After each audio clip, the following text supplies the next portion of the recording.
Hi there, Deadeye Delboy here, back with another video on the channel. And firstly, let me just say a huge thank you to everybody who's been supporting the channel recently, watching the videos, commenting, liking and subscribing. We've finally went over that magical 2,000 subscriber barrier, so thank you so much to everybody who has helped get us there. And we want to keep going and we want to carry on this momentum, so we've got another video today that I hope you're going to enjoy. The action comes from Deep Forest. It's Group 3, it's the Daily Race B from this week, and I'm on the end of what I think is a move that goes beyond what's allowable, but I'd like to know what you think, so let me know in the comments.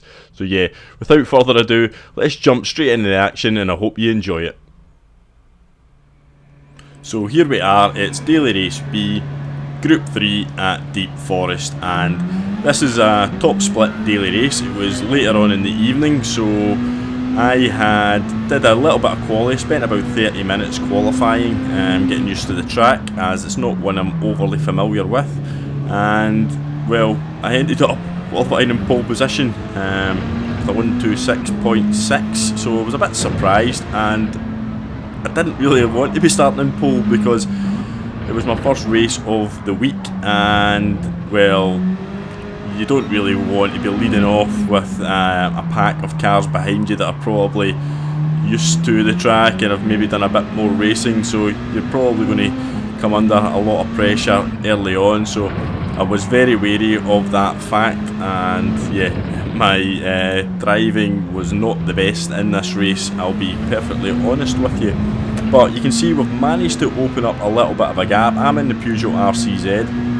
We've got two WRXs behind us and an RCZ behind them, so I just assumed that the RCZ would be the car for the race. But what I found out was that on these big straights, it is really power that you need.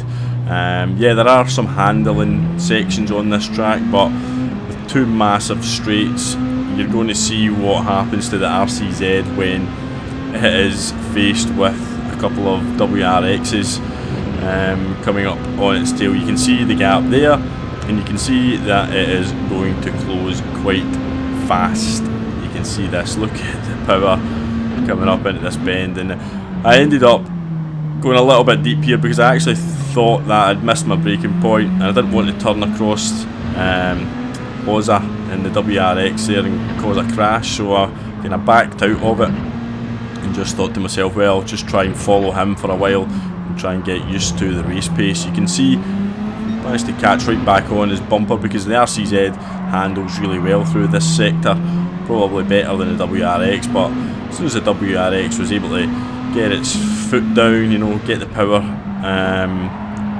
it just, yeah, it could drive away from the RCZ, so it made it pretty difficult to battle with them. But that's what we're going to try and do. We're going to try and get a result, despite feeling like we've got a bit of a power disadvantage. You can see Loza's pulling away there in P1, but we've got P2, and we're going to battle that out. We've got Dan behind us. We know Dan from previous races. He's a very quick driver, very fair driver as well, very clean. See the WRX taking a wider line there. We managed to clip the apex. We're going to have to try and fight now to stay in the slipstream here and also fend off Dan in the WRX behind us. And he's got the Greek in the RCZ for company as well, so we've got a real battle on our hands, and given that we're still getting used to the track, it's going to be a hard fought race this. And you can see here the Greek there, he misses his braking point and takes a really wide line there, but manages to keep it on track. And we're now settling into the race a little bit now, lap 3, and this section here just get a little bit out of shape there, miss the apex here, and that costs a little bit of time, and that's going to give Dan an opportunity to close right up on us.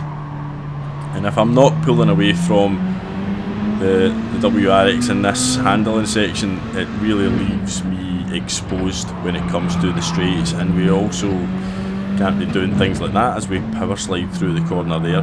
But we get a little nudge from Dan in the back there, accidental to be fair, and he did pick up a 1 second penalty for his troubles, but he did apologise after the race. There was nothing he could really do. I don't think he expected me to be going as slowly as I was, because I'd almost lost it in the left hand corner before that straight across the bridge. But the WRX has now got the run on me, and Dan makes the move, and we give him the space, and off we go down the straight. So I'm now going to just desperately try and hold on to the back of his bumper, because that's really my only chance now of a podium. Certainly that's what I'm thinking anyway. Because right away I knew I was struggling race pace wise, even though my qualifying time was pretty good. Again, that's something that I do struggle with a bit though. I'm very confident and quick in qualifying. I can put in some really good qualifying times. But that's not under the race pressure, and the race pressure is something I've got to get better at dealing with. And hopefully you'll see through these videos as we move on that will happen. But here's the moment of the race that I was referring to. Just looking back on it there, it's difficult to really express the rage that built up inside, because I just felt like it was one of those moves where you get clipped, and if it's me, I'm going to back out and not, compound the matter. But other people have other ways of looking at things, and his decision was just to continue driving and to almost spin me out, and it actually did well to hold the car pointing forward. So that was really all I could do from that situation. But it was just very frustrating, very annoying when somebody does something like that to you, because yeah, I mean, you're out, he's made the mistake in my opinion, and I'm paying the price for it basically. And I would have liked to have seen him maybe back out, just give maybe the position back, that type of thing, but wasn't to be. And we come across the line there in P4. All in all, not the worst result, but being in P1, not the best result. But here we're going to have a look at the incident again. You can see here, I mean, as far as I'm concerned, that corner is mine. He's got to back out.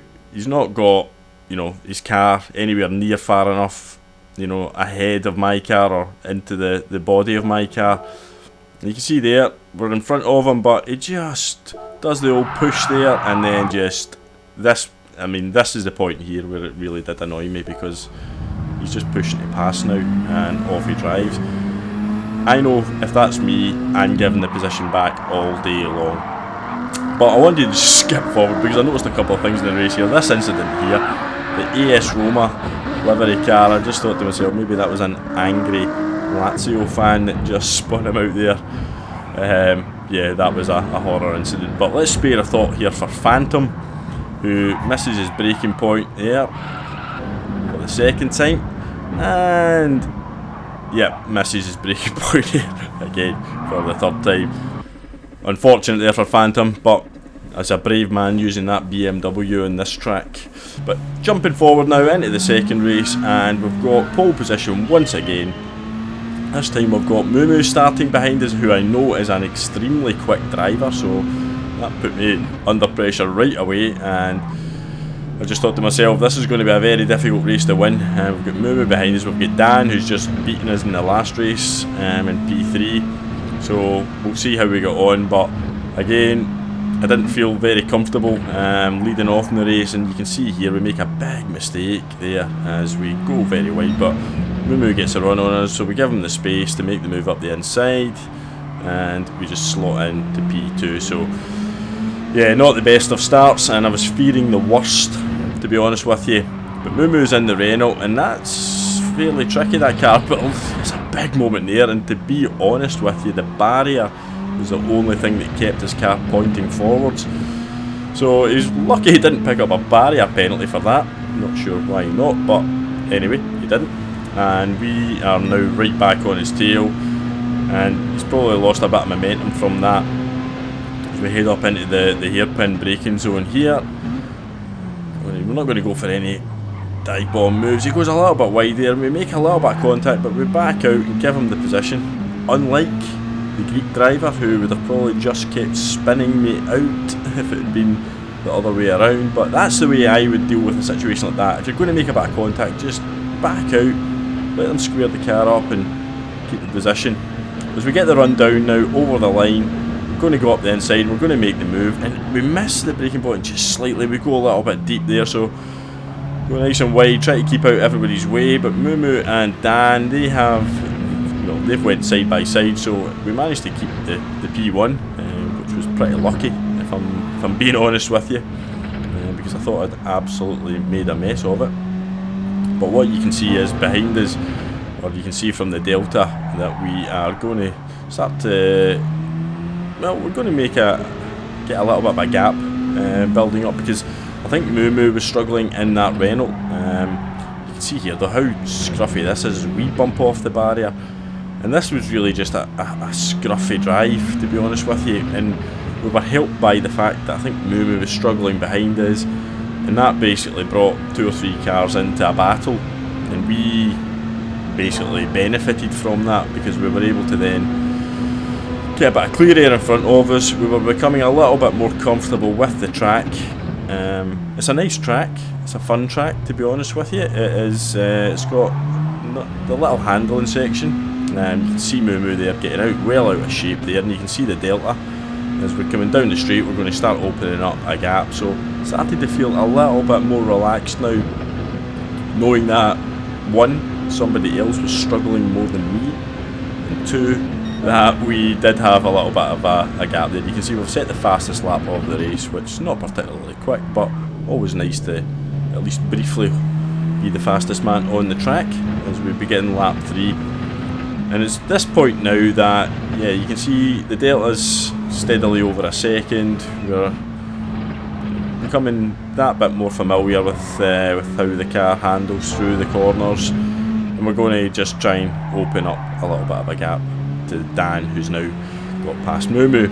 But I do know that Dan is in that WRX, and I do know that he can drive it pretty well around this track, and me making little errors like that isn't going to help matters.